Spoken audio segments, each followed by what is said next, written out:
Hello students, welcome back to my YouTube channel let's learn with Pooja. तो students, कल हमने types of chemical reaction यानी कि रासायनिक अभिक्रियाओं के प्रकार के बारे में जाना, जिसमें हमने संयोजन अभिक्रिया, कॉम्बिनेशन रिएक्शन, वियोजन अभिक्रिया, डिकम्पोजिशन रिएक्शन, विस्थापन अभिक्रिया, डिस्प्लेसमेंट रिएक्शन, द्विविस्थापन अभिक्रिया, डबल डिस्प्लेसमेंट रिएक्शन, उपचयन अपचयन यानी कि ऑक्सीडेशन रिडक्शन रिएक्शन के बारे में जाना। तो आज हम उससे आगे इस टॉपिक को कंटिन्यू करते हैं।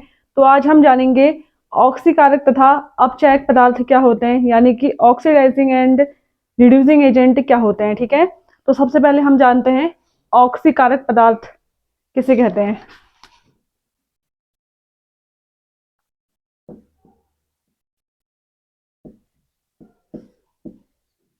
ऑक्सीकारक पदार्थ की ऑक्सीडाइजिंग एजेंट।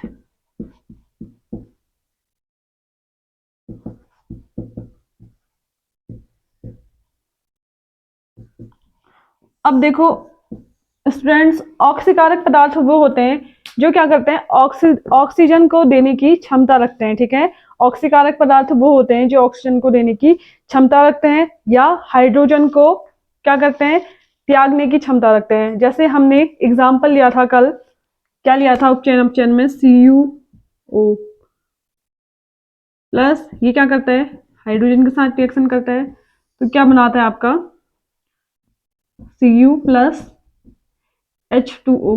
तो अब आप यहाँ पे देखेंगे जो कॉपर ऑक्साइड है, ठीक है, इसके पास ऑक्सीजन है, तो ये क्या कर रहा है, ऑक्सीजन को क्या कर रहा है, देने की क्षमता इसके पास है, यानी कि ऑक्सीजन को क्या कर रहा है, ये त्याग रहा है। यानी कि जो ऑक्सीजन को त्यागता है, क्या करता है, हाइड्रोजन को एक्सेप्ट करता है, उसी को हम क्या बोलते हैं, ऑक्सीकारक पदार्थ। यहाँ पे अगर इस रिएक्शन को लें तो जो आपका CuO, ठीक है, ये यहाँ पे क्या हो जाएगा आपका ऑक्सीकारक ऑक्सीकारक पदार्थ, ऑक्सीकारक पदार्थ यानी कि ऑक्सीडाइजिंग एजेंट हो जाएगा। ठीक है, अब देखो दूसरा आता है आपका, अपचायक पदार्थ। अपचायक पदार्थ यानी कि रिड्यूसिंग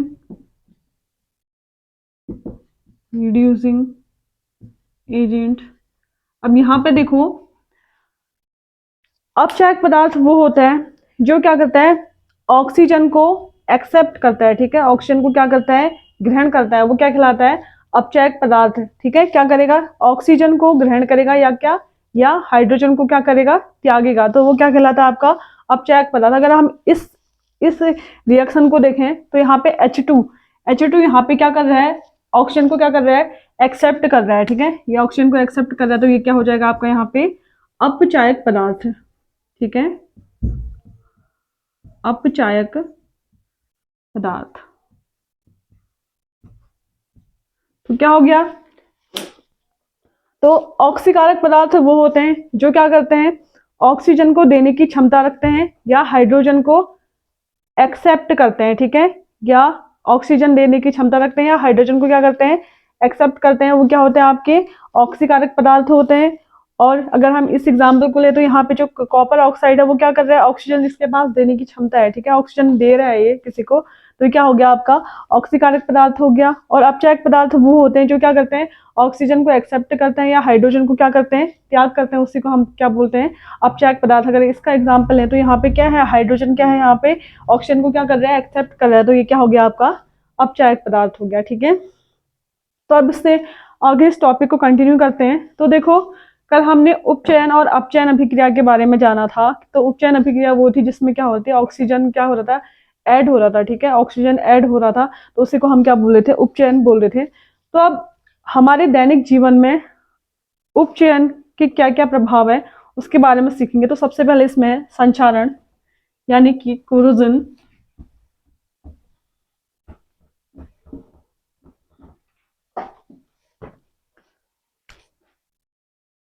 पहला आपका संचारण यानी कि कोरोजन, और दूसरा है आपका विकृत गंधिता, विकृत विकृत गंधिता यानी कि रेंसिडिटी। ठीक है, तो सबसे पहले हम संक्षारण के बारे में जानते हैं कि संक्षारण क्या होता है।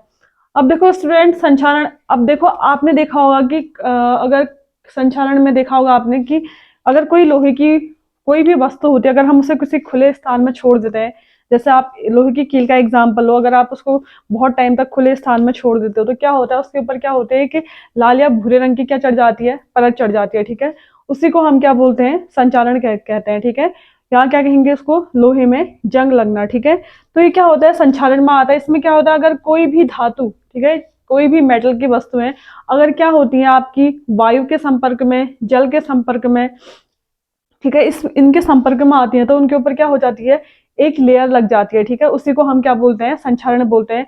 जैसे अगर आपको आप अगर इसका एग्जाम्पल लो तो जैसे क्या हो जाएगा, लोहे में जंग लगना। ठीक है, लोहे में लोहे में लोहे में जंग लगना। ठीक है, अगर लोहे की वस्तुओं को हम क्या करें, अगर बहुत टाइम तक खुले स्थान में रख देते हैं, उनमें क्या चढ़ जाते हैं, लाल या भूरे रंग की क्या चढ़ जाती है, परत जम जाती है। ठीक है, तो ये किसका किसका एग्जाम्पल हुआ, ये संक्षारण का एग्जाम्पल होगा। ऐसे आप देखते होंगे जो आपके देखो चांदी के जो आपके क्या होते हैं, चांदी की धातुएं होती हैं। ठीक है, चांदी की जो वस्तुएं होते हैं, अगर आप उसको देखोगे, अगर वो बहुत टाइम तक क्या होते हैं, बहुत लंबे समय के बाद अगर आप उसे देखो खुले स्थान में अगर छोड़ो तो वायु, जल आदि के संपर्क में आके क्या होती है, उसके ऊपर क्या चढ़ जाती है, एक काले रंग की परत चढ़ जाती है। ठीक है, ये भी आपका क्या आ जाएगा, संक्षारण में ही आएगा। ठीक है, ये भी एग्जाम्पल किसका हो जाएगा, संक्षारण, यानी कि चांदी के ऊपर काली परत का चढ़ना। ठीक है, चांदी के ऊपर काली परत का चढ़ना भी क्या हो जाएगा, आपका संक्षारण का एग्जाम्पल हो जाएगा। और आपने देखा होगा जो तांबे के बर्तन होते हैं, ठीक है, अगर वो भी क्या कहते हैं, बहुत लंबे समय तक क्या है, वायु जल आदि के संपर्क में आते हैं तो उनके ऊपर भी क्या होते हैं, हरे कलर की क्या परत चढ़ जाती है, परत चढ़ जाती है। ठीक है, तो ये क्या होगा, तांबे के ऊपर भी क्या है, हरे कलर की परत चढ़ना, वो भी किसका एग्जाम्पल हो गया, संक्षारण का एग्जाम्पल हो गया। यानी कि तांबे के ऊपर हरी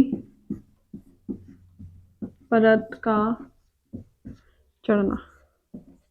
ठीक है, ऐसे और भी एग्जाम्पल हो सकते हैं। ठीक है, तो देखो लोहे के ऊपर क्या है, जंग लगना, चांदी के ऊपर काली परत का चढ़ना, या तांबे के ऊपर क्या हरे रंग की परत चढ़ना, ये सब किस में आ जाएंगे, आपके संक्षारण में आ जाएंगे। ठीक है, इससे क्या होता है, जो आपकी मेटल की जितनी भी वस्तुएं होते हैं, ठीक है, मेटल की जितनी भी वस्तु होते हैं वो सब क्या हो जाती है, संचारित हो जाते हैं। इसी को हम क्या बोलते हैं, संक्षारण बोलते हैं। ठीक है, अब दूसरा आता है आपका विकृत गंधिता आता है। ठीक है, अब देखो विकृत गंधिता में क्या होता है कि आपने देखा होगा जितने भी क्या होते हैं वसा युक्त या तेलीय खाद्य पदार्थ होते हैं। ठीक है, अगर आप उसको कुछ टाइम तक खुला छोड़ दो तो वो क्या होते हैं, खराब हो जाता है, उनसे क्या आती है, स्मेल आती है। ठीक है, ठीक है, यानी कि जो उनका गंध होती है वो क्या हो जाती है, बिगड़ जाती है। ठीक है, तो उसी को हम क्या बोलते हैं, विकृत गंधिता बोलते हैं। ठीक है, देखो इसमें क्या होता है, ऑक्सीजन के संपर्क में आती है तो ऑक्सीजन क्या करती है, उसको क्या कर देती है, उपचयित कर देती है उस पदार्थ को। ठीक है, यानी कि उसमें ऑक्सीजन की क्या हो जाती है, बढ़ोतरी हो जाती है, जिससे क्या हो जाता है, वो पदार्थ क्या होता है, हो जाते हैं, खराब हो जाते हैं। ठीक है,